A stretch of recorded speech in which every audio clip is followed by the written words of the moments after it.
It's really good to see you.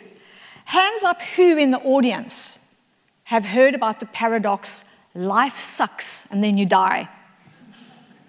Okay. Well, if you've ever been where I've been, life does sometimes suck. But there's a different part to the ending of that paradox. Because when life does suck, you don't simply die.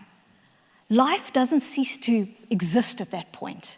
In fact, it's in those most challenging moments that we find out who we are. We discover the resilience of the human spirit. So there's a different ending. I want to suggest a different ending to life sucks and then you die. And that is, there's a value in paying a price. And this is my story that I want to take you on in terms of a journey. The despair literally seeped into my pores and paralyzed me.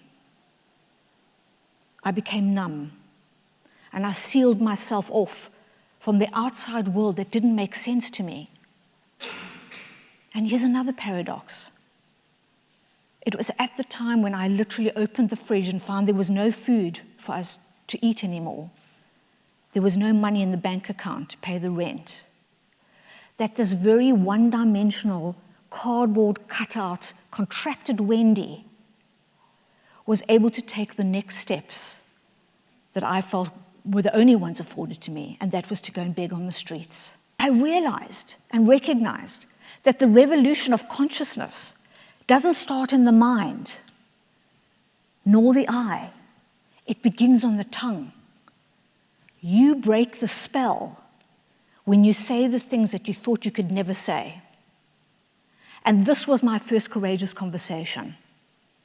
People often say, Wendy, you were a whistleblower. That was courageous. I did it codified in my professional role. Now on the streets, I was stripped naked, and with humility and an open heart, my first words of a courageous conversation were, can you help me? And that thread of courageous conversations empowered me and empowered others to help me, and the momentum kept going. It took me 11 years to secure justice in South Africa. 11 years that I sacrificed my life to see this close to the nth.